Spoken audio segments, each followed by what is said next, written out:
Hello, my friends, and welcome back to my channel. Thank you for joining me again for another video. This video sadly does come with a trigger warning.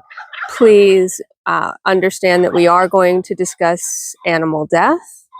If that is something that you are sensitive to, there is absolutely no reason why you can't just stop right now and move on to the next video. Please do not subject yourself to anything that would upset you. So if you want to stop now, perfectly fine, no hard feelings. The next one will be for you, I promise. All right, moving into it. The first thing I want to do is give you an update on our baby bird rescue. I never did identify the baby bird, which was probably silly on my part, but it was a little exciting to be working on that live and in the moment. So the baby bird was a baby catbird, gray catbird to be specific. And unfortunately, this morning, we found that baby bird out of the nest again. And it's a long fall. That second fall clearly was not survivable. And so unfortunately, baby bird rescue did not end the way we wanted it to. But while we're gutted about it, we also feel like we did everything we possibly could. I thought it was appropriate to be here in the bird area while we discussed it. Death on a farm is never easy. It's something that happens. It's not something we ever want to happen. And in general, if all is going well, it happens because your animals have reached old age, natural death. It's peaceful, it's painless, and that's exactly what we want for all our animals. And thankfully, over the years, that's pretty much been our experience. But you have to have a plan for how to deal with it. And I don't mean just emotionally. Emotionally, every loss is the same as any other loss in your life. We grieve, we mourn them, we kick ourselves, we look for what could we have done better, what could we have done differently, was there anything that we missed? But then there's the practicality of having to deal with the animal.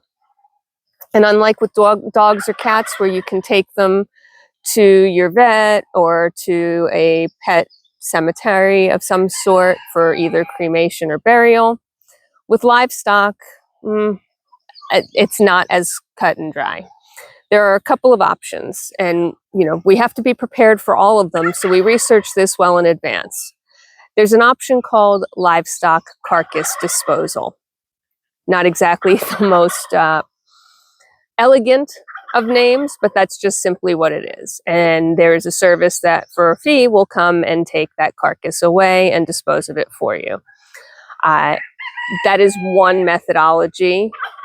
We have not utilized that methodology, but certainly think about horses and cows and large animals, that is a really realistic option for many people.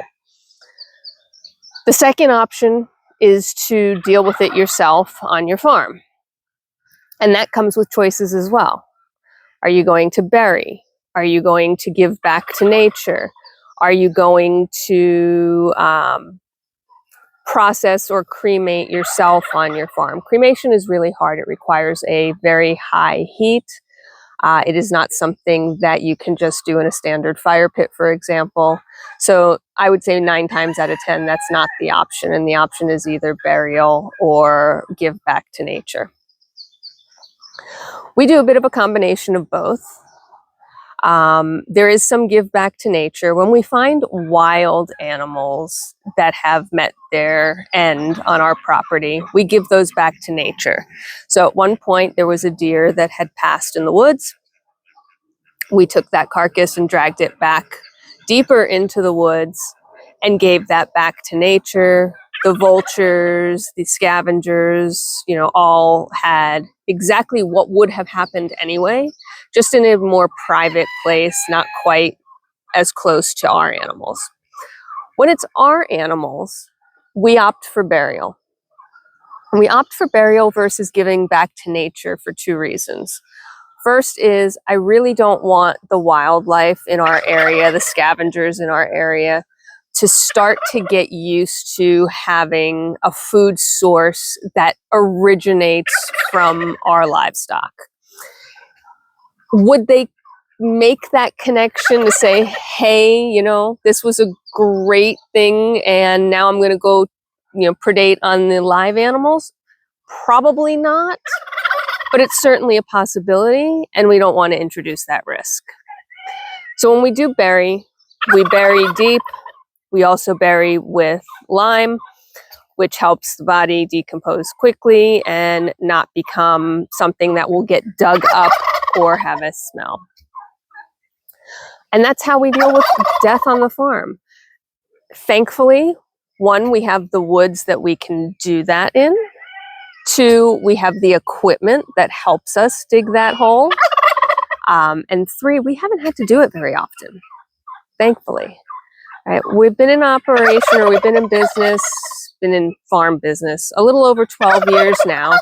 The expected lifetime of a lot of our animals are between 12 to 15 years for the goats. The donkeys can go as long as 40 years.